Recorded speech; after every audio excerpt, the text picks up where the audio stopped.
Time to get started. On the front end are ball joint eliminators made by Nick Barna.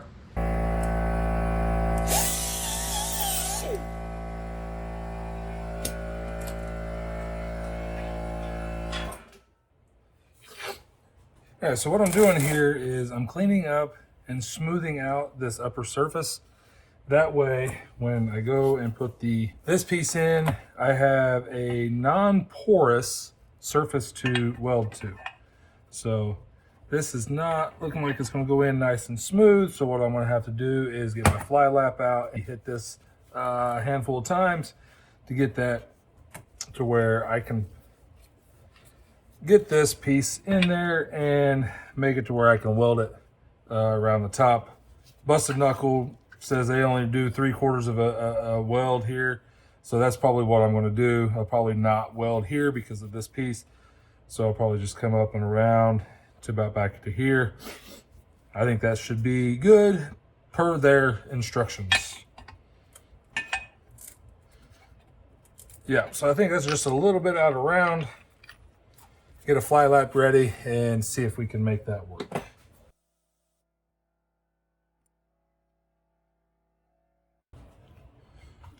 So it doesn't just slide right in, but once we heat the knuckle up, I think it should go in fairly well. So I don't think I'm gonna fly lap this anymore. If I do, I might just fly lap it a little bit. Now, how are we gonna heat this thing up? Because the wife for sure isn't gonna let me put it in the oven in the kitchen. And then, using a torch, I guess I could just heat the area up here, and then you got to control the decline of the temperature, because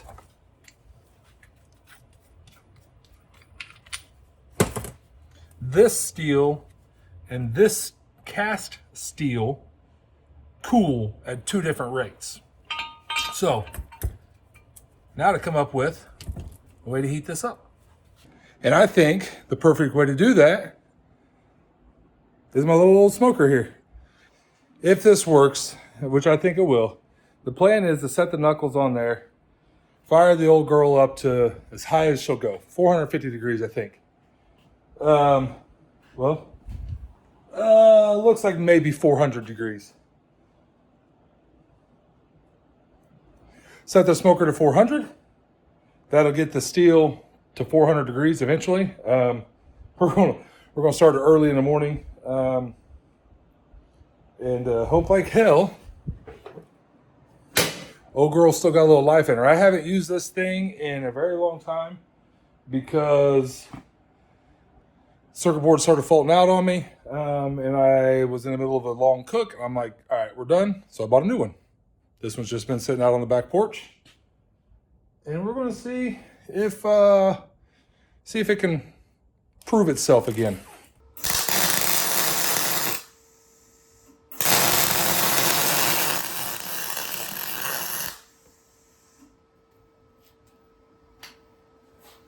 All right, let's get it back on the smoker and get it down lower in temperature. Temperature's not coming down extremely fast. 385. Let's go ahead and get it down to 325.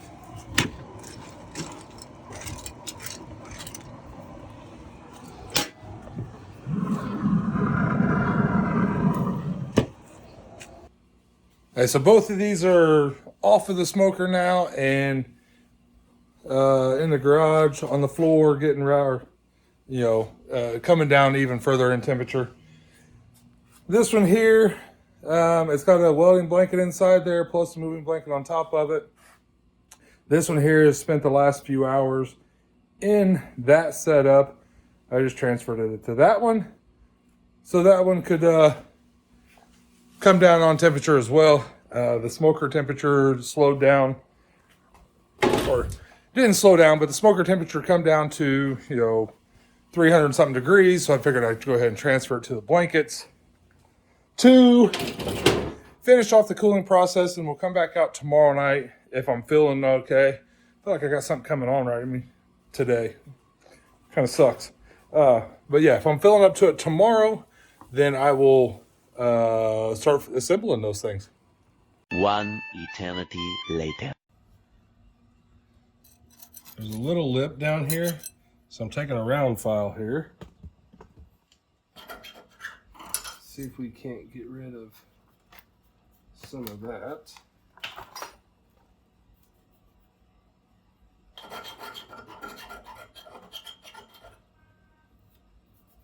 So I've already done the other side, and it just dropped right in. So, of course, this side is not going to do that.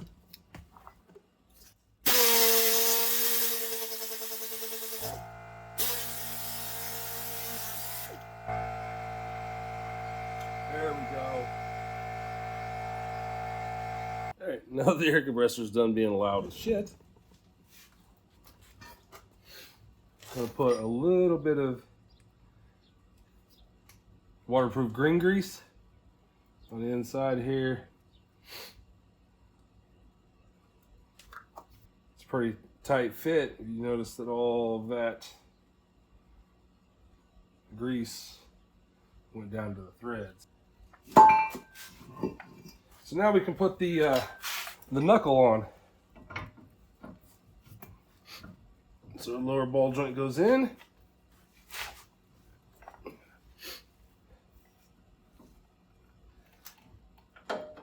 And the top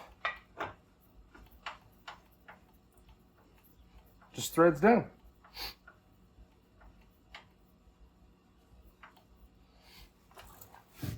Like that.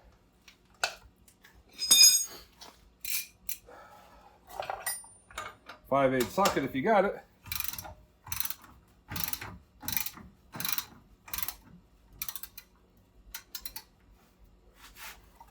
And just about everything you got on that. And I just realized I didn't put any Loctite on there. So we're gonna take that back off. While we are here, we're gonna put a dab of blue on the bottom. So being the size of this bolt that it is, busted knuckle, I believe, says over 300 and some odd foot-pounds. So get it as tight as you can get it, and that should be good.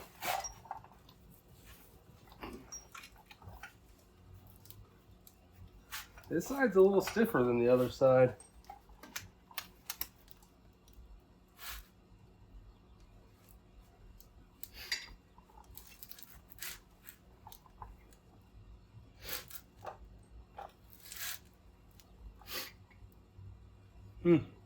Not quite sure, but tighten down this lower ball joint here, and then we might be good.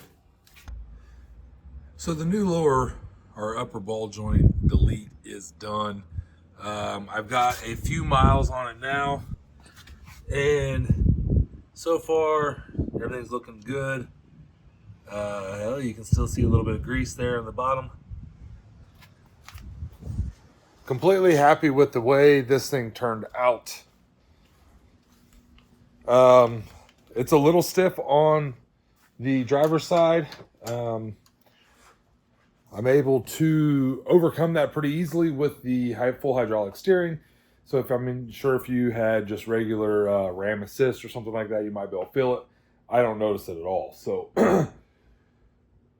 yeah, I'm happy with the way it's turned out so far. I got an not event plan, but I got a trip planned on the 13th up to Badlands for somewhat of a shakedown run. And then we'll start working on the next video. Probably be a nice wheeling video. I have not recorded anything on the back end of the Jeep here. I've kind of been doing some painting, cleaning it up. I made me a nice new shock tower enclosure there. I got one over here too. I'm kind of torn. I really like the way this looks, but my cuts were really bad. So this is kind of a cleaner look, maybe. I am not completely sold on that shock tower enclosure. I don't know what you'd want to call it there. but I'm not completely sold on that there. It's just siliconed on there. Hopefully it will kind of hold itself. I mean, I probably ought to weld some tabs on there and bolt it down or something. Yeah, that'd probably be a smart thing to do, because this is not. Well, I mean, it's sealed. It's I would like to hope it won't go anywhere, but you never know. But that is the end of this video. Thanks for watching, guys, and we'll see you on the trail.